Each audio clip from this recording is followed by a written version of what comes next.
আজ পথে নামছেন মমতা বন্দ্যোপাধ্যায়। প্রথম পথে নেমেই নাকানি চোবানি খেয়েছেন। পচা ডিম, চোর চোর স্লোগান। কালকে বড় বড় কথা বলে গেছে, আমাকে বলেছে না নাম না করে আমি তৈরি করেছি, ও আমাকে তৈরি করেছে। এদিকে আজ মমতা ব্যানার্জির দল তৃণমূলকে নিষিদ্ধ করেছে শুভেন্দু অধিকারী। শুভেন্দু অধিকারী ক্ষমতায় বসার পর থেকেই অনেক বিস্ফোরকমূলক ঘটনা ঘটাচ্ছে।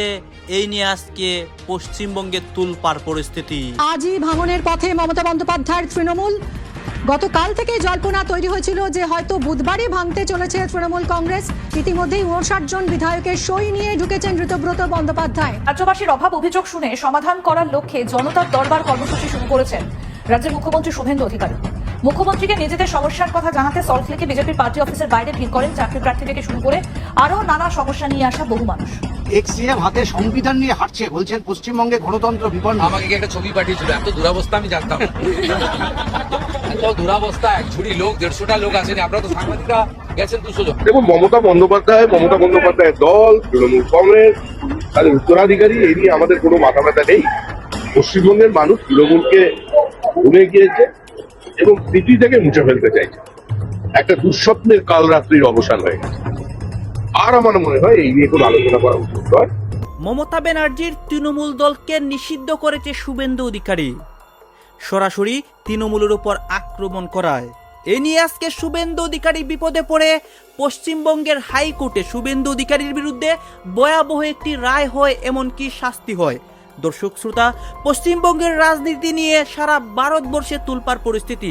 আজকে আমরা দেখতে পারবো আমাদের নরেন্দ্র মোদী শুভেন্দু অধিকারীর খারাপ অবস্থা, এবং এই নিয়ে মমতা ব্যানার্জি যে রাজপথে নেমে অ্যাকশন নিচ্ছে, মুসলিম হিন্দু একজোট, সবকিছুই দেখানোর চেষ্টা করবো এই একটি নিউজ প্রতিবেদনে।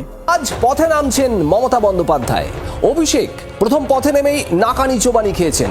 পচা ডিম, চোর চোর স্লোগান, এইসবেই বিদ্ধ হয়েছেন অভিষেক বন্দ্যোপাধ্যায়। আর আজ কি জুটবে মমতার কপালে? ভোটে ভরাডুবির পর আজ মঙ্গলবার প্রথম পথে নামছেন তৃণমূল সুপ্রিমো। হকার উচ্ছেদ সহ একাধিক বিষয় রাজ্য সরকারের বিরুদ্ধে পথে নামছেন তৃণমূল নেত্রী মমতা বন্দ্যোপাধ্যায়। কর্মসূচির অনুমতি পুলিশ দেয়নি, আর সেক্ষেত্রে আজ ঠিক কি হতে চলেছে সেদিকে নজর। যেভাবে জনরোষের মুখে পড়তে হয়েছে অভিষেক বন্দ্যোপাধ্যায়কে গত শনিবার সোনারপুরে যাওয়ার পর, তারপর আজ মুখ্যমন্ত্রী পথে নামার পর পরিস্থিতি ঠিক কি হবে সেদিকেই গোটা রাজ্যের সব মহলের নজর রয়েছে।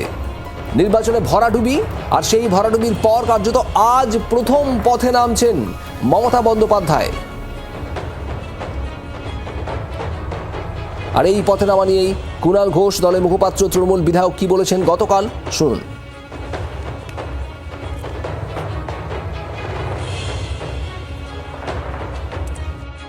মমতা বন্দ্যোপাধ্যায় আমাদের মাননীয় দলনেত্রীর নেতৃত্বে আমরা কর্মসূচির জন্য নিয়ম মতো চিঠি দিয়েছিলাম, কিন্তু আজ যখন ডেকোরেটর মঞ্চ করতে আসে তখন পুলিশ এসে সেই মঞ্চ করতে দেয়নি, বাধা দেয়।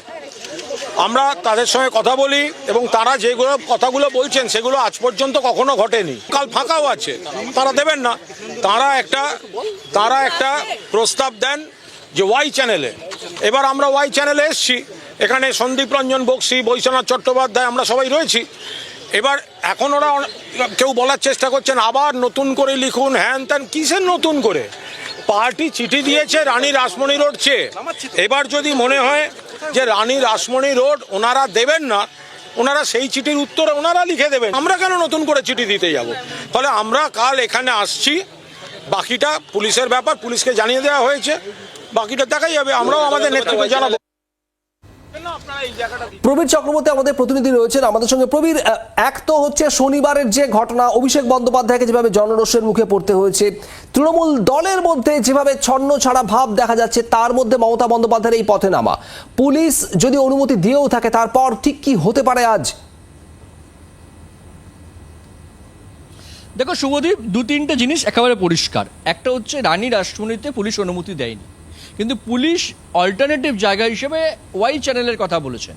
কিন্তু ওয়াই চ্যানেলের ক্ষেত্রে নতুন করে পারমিশনের কথা বলা হয়েছিল পুলিশের তরফ থেকে, তৃণমূলের তরফ থেকে বলা হয়েছে যে না, আমরা নতুন করে আর কোনো পারমিশন চাইবো না। তার মানে ওয়াই চ্যানেল নিয়ে কিন্তু এখন পর্যন্ত ধোঁয়াশা রয়ে গেল যে ওয়াই চ্যানেল হবে কিনা। আবার এরই মধ্যে মমতা বন্দ্যোপাধ্যায় গতকাল তিনি বলেছেন যে মিটিং মিছিলের কোনো অনুমতি দিচ্ছে না পুলিশ, কিন্তু আমি কালকে রানী রাসমণিতে যাবই, তাতে যদি গ্রেপ্তার করে আমাকে করুক।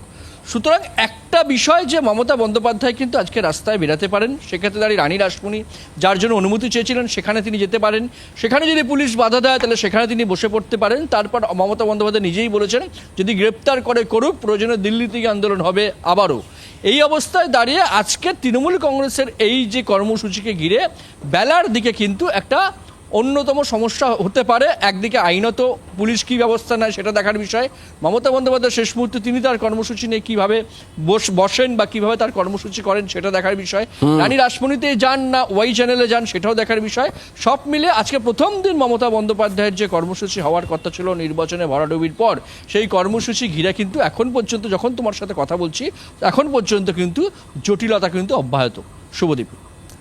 প্রবীর, তোমাকে ধন্যবাদ। এবং এই যে ধোঁয়াশা রয়েছে তার মধ্যেই যেমনটা প্রবীর বলছিল যে মমতা বন্দ্যোপাধ্যায় বলেছেন তিনি যাচ্ছেনই আজ, তাকে গ্রেপ্তার করা হলে তিনি গ্রেপ্তার বরণ করবেন।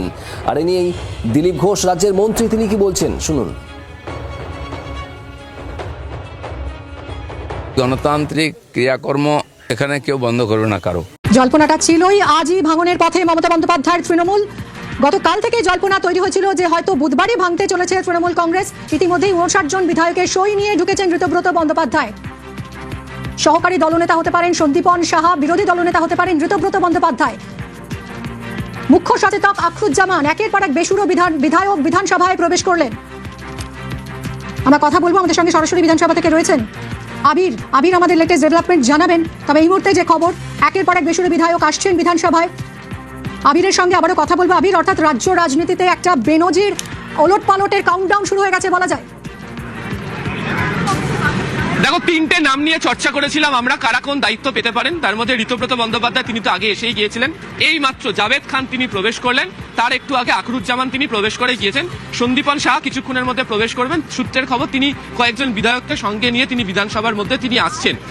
কার্যত আজকে এই সংখ্যাটা না দেখালেও তাদের তরফ থেকে হতো, তারা যদি মনে করতেন তারা এসে চিঠি জমা দিয়ে দেবেন, সেই জমা দেওয়া চিঠির প্রেক্ষিতেই যাবতীয় ব্যবস্থা গ্রহণ করতে পারা যাবে বা বিধানসভা সচিবালয় পরবর্তী নিয়মানুযায়ী যে পদক্ষেপ গ্রহণ করবে তা সেটা হয়ে যাবে।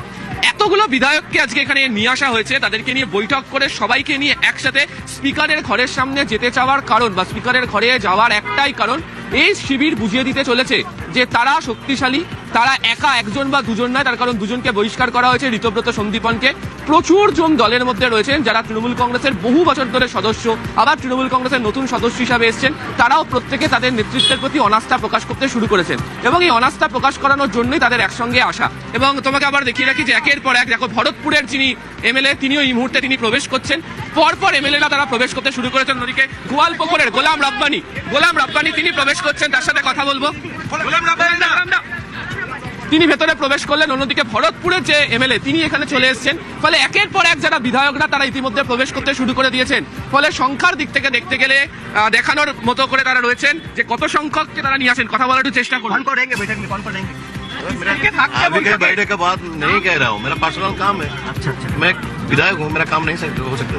যিনি এখন রাজ্যের মুখ্যমন্ত্রী হয়েছে তাকে ক্যামেরার সামনে কি নিতে দেখা গেছে জনগণ জানে। তৃণমূলের ডাকে মানুষরা আসে, সেটাতে ভয় পাচ্ছে শাসক দল। কোথায় জানেন 157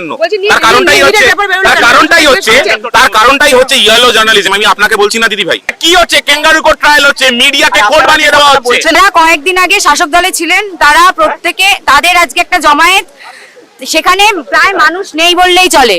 কি বলবেন? মানুষ নেই বললেই চলে? কোথায় মানুষ? একটা শাসক দল যারা কয়েকদিন আগে শাসক দল ছিল তাদের আজকে একটা জমায়েত, যেখানে তাদের সুপ্রিমো আসছে, সেখানে তো ভিড়ই নেই। একদম নেই। কি করবো বলুন? আপনি এসেছেন, আপনাকে ধন্যবাদ আসার জন্য। আর এই যে দলের ঊর্ধ্বতন বনাম নিম্নতন কর্মী সমর্থকদের মধ্যে দ্বন্দ্ব চলছে, এটা কি বলবেন? আপনার বাড়িতে কি মাছ রান্না হয়েছে that is not my concern.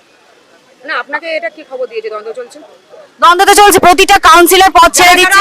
যারা দলের এতদিন সমস্ত সুবিধা ভোগ করে বিভিন্ন রকম পদে বসে থেকে যারা দলের সাথে গাদ্দারি করেছে, দল এখনো সেই ক্ষমতা রাখে তাদেরকে বহিষ্কার করার, এবং আপনারা দেখতে পেয়েছেন বহিষ্কার করেছে। আমাদের দলের যে গাইডলাইন, সেই গাইডলাইন মেনে চলতে হবে। যেদিনকে দল শাসক দলে ছিল, সরকারে ছিল, সেদিনকেও গাইডলাইন মেনে চলতে হতো, আজও চলতে হবে। আর আপনার আগের প্রশ্নের উত্তর আমি দিই। আপনি বলছিলেন যে কি মানুষ হয়নি, আপনারা কি জানেন? আপনারা তো আজকে এখানে দাঁড়িয়ে খবর দিয়েছেন বিভিন্ন জেলায় জেলায় মানুষকে আটকানো হচ্ছে পুলিশের দ্বারা। আজকে আমরা বলেছি যে পুলিশ তুমি উদ্দি চড়ো, বিজেপির ঝান্ডা ধরো, বিজেপির নির্দেশে বিভিন্ন বিভিন্ন জেলায় সে তো বিজেপি ও তৃণমূল আমলে বলেছিল যে পুলিশ তুমি উদ্দি চড়ো তৃণমূলের। কি বলছি, আপনি আজকের কথাটা জিজ্ঞেস করলেন তো, আমি বলছি বিভিন্ন প্রান্তে বিভিন্ন জেলায় কর্মীদের, স্বতঃস্ফূর্ত কর্মী যারা আসতে চায় আজকে তাদেরকে আটকাতে চাইছে। গাড়ি দেওয়া হচ্ছে না, গাড়ির মালিকদের বলা হচ্ছে কেস দেওয়া হবে, গাড়ি চালাতে দেওয়া হবে না। পুলিশ কি দলদাসে পরিণত হয়েছে? শুনুন একটা কথা বলি, আজকে আপনারা বিজেপির বিজয় মিছিল দেখেছেন, আজকে আপনারা বিজেপি জেতার পর দেখেছেন যে বিজেপি যেখানে প্রোগ্রাম করছে, যেখানে তারা বিভিন্ন রকমের সংবর্ধনা সভা করছেন, প্রোগ্রাম করছেন, বিজয় মিছিল করছেন, মানুষ নেই, স্বতঃস্ফূর্তভাবে মানুষ নেই, কিন্তু তৃণমূলের ডাকে মানুষরা আসে, সেটাতে ভয় পাচ্ছে শাসক দল, সেই জন্য আমাদের আটকানোর চেষ্টা হচ্ছে, সেই আটকানোকে উপেক্ষা করে আমরা এসেছি আজকে। আপনি বলছেন তো নেই, আপনার ছোট ক্যামেরাম্যানকে বলবো ঘোরান। তো অসদীপর বৃদ্ধকে দেখুন যেভাবে পতাকা নাড়াচ্ছে, ওটা হচ্ছে তৃণমূল, দেখতে পাচ্ছেন, ওটা হচ্ছে তৃণমূল। আপনি বলছেন, আপনি কি বলছেন রোকনি? এই যে এত বড়ি দুর্নীতি, এই যে সারা পৃথিবীতে সব জায়গা থেকে টাকা কত জানেন? 157। তার কারণটাই হচ্ছে ইয়েলো জার্নালিজম। আমি আপনাকে বলছি না দিদি ভাই, যে জায়গায় মান যে জায়গায় নেমেছে, সেটা কি বলবেন? এই যে পাট খেত, এই ক্ষেত থেকে গুপ্তধনের মতো টাকার থলি, আরে ইডি যা কেস করুক, জেলে দিক, কেস কন্ট্রোল করুক। 2013 তাদেরকে অ্যারেস্ট করা হয়েছে, এখনো চার্জশিট জমা পড়েনি। এটা কি হচ্ছে? ক্যাঙ্গারু কোর্ট ট্রায়াল হচ্ছে, মিডিয়াকে কোর্ট বানিয়ে দেওয়া হচ্ছে। বলছেন এর পাশাপাশি আমি একটা কথা বলি, আজকে এত চুরি দুর্নীতি নিয়ে আপনারা অনেক কথা বলছেন, যে যিনি এখন রাজ্যের মুখ্যমন্ত্রী হয়েছে তাকে ক্যামেরার সামনে কি নিতে দেখা গেছে জনগণ জানে, সাধারণ মানুষ জানে। এটা বাংলার লজ্জায় প্রথম কোন এমন কোন মুখ্যমন্ত্রী হয়েছে যাকে অন ক্যামেরা টাকা নিতে দেখা গেছে। তাই প্রশ্নটা আমাদের না করে তাদেরকে করতে যান, যারা দিনের পর দিন ধরে এ দল ও দল করে টাকা লুটেছে। তৃণমূলের ভবিষ্যৎ তৃণমূল উঠে যাবে। তৃণমূল পার্টিটা প্রায় উঠে যাওয়ার পথে থাকবে না। ভোটে ভরাডুবি হয়েছে, এবার কি তৃণমূল ভেঙে যাবার পালা?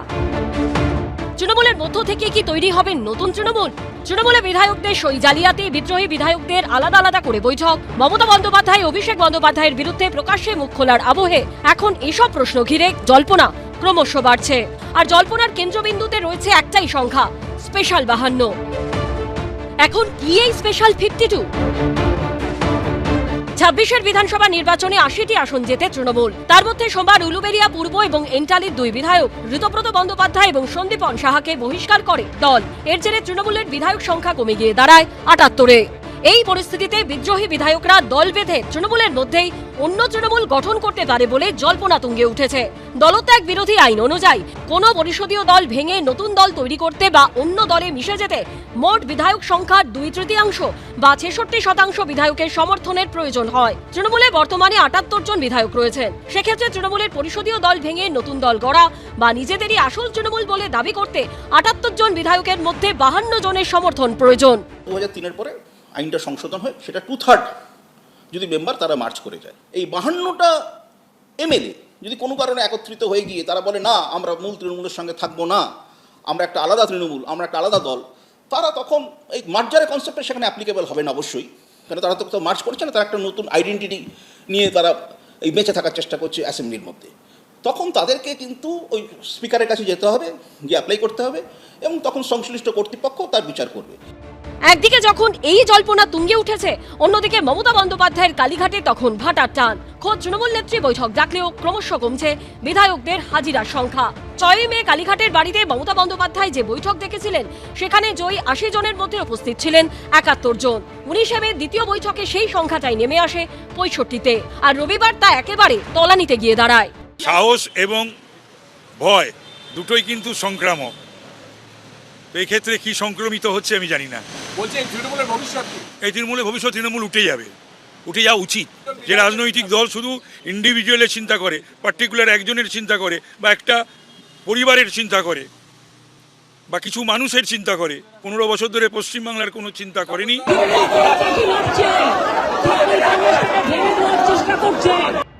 রাজ্যে তৃণমূলের বর্তমান এই পরিস্থিতির কথা মনে করিয়ে দিয়েছে মহারাষ্ট্রের শিন্ডে মডেলের কথা। একসময় বাল ঠাকরের হাতে তৈরি হওয়া শিবসেনাকে তার ছেলে উদ্ধব ঠাকরের হাত থেকে 2023-এ ছিনিয়ে নেন একনাথ শিন্ডে। এমনকি বালা সাহেবের তৈরি করা তীর ধনুক প্রতীকও চলে যায় তার হাতে। অন্যদিকে উদ্ধবের দলের নতুন নাম হয় শিবসেনা ইউবিটি, প্রতীক বদলে হয় মশাল। কংগ্রেস থেকে বেরিয়ে এনসিপি তৈরি করেছিলেন শরদ পাওয়ার। বিদ্রোহী বিধায়কদের সঙ্গে নিয়ে এনসিপিকে ছিনিয়ে নেন শরদ পাওয়ারের ভাইপো অজিত। দলও চলে যায়, প্রতীকও চলে যায় শরদ পাওয়ারের হাত থেকে। একেবারে বোঝা যাচ্ছে যে ঘটবেই। তৃণমূল দলের যে সুপ্রিমো আর তার নিয়ন্ত্রণ দলের প্রতি নেই। সুতরাং যে যিনি বলতে 294টাতে আমি, এখন উনি কোনোটাতেই উনি নেই, এটা কিন্তু প্রমাণিত হচ্ছে। প্রতিনিয়ত দেখা যাচ্ছে যে দলে যে সমস্ত সদস্যরা ছিলেন বিধায়করা তাদের সংখ্যা কমছে এবং দেখা যাচ্ছে পরিবারের বাইরে আর কেউ হয়তো এমনও দিন আসবে পরিবারের বৃত্তের বাইরে আর কেউ হয়তো এই দলে। দর্শক আপনারা তো দেখলেন এখানে কী কথা হচ্ছে, অনেকেই কিন্তু অনেক কথা বলতেছে। বিশেষ করে এখানে দেখতে পাচ্ছি আমরা পশ্চিমবঙ্গের রাজনীতি নিয়ে কথা হয় এবং তৃণমূল দলের উপর যে অ্যাকশন হচ্ছে এইগুলো নিয়ে কথা হয়। এই বিষয়গুলো দেখে এবং তৃণমূল দলের উপর নিয়ে আপনার মন্তব্য কি, আপনার গুরুত্বপূর্ণ মন্তব্য অবশ্যই আপনারা আমাদের কমেন্ট বক্সে লিখে যাবেন। সর্বশেষে আপনাদের কাছে আমাদেরকে রিকোয়েস্ট থাকবে, আপনারা আমাদের চ্যানেলে নতুন দর্শক হয়ে থাকলে চ্যানেলটি সাবস্ক্রাইব করবেন এবং পাশে থাকা বেল বাটনটি বাজাবেন যাতে করে নেক্সট ভিডিওটা সবার আগে আপনাদের কাছে পৌঁছে যায়। ধন্যবাদ।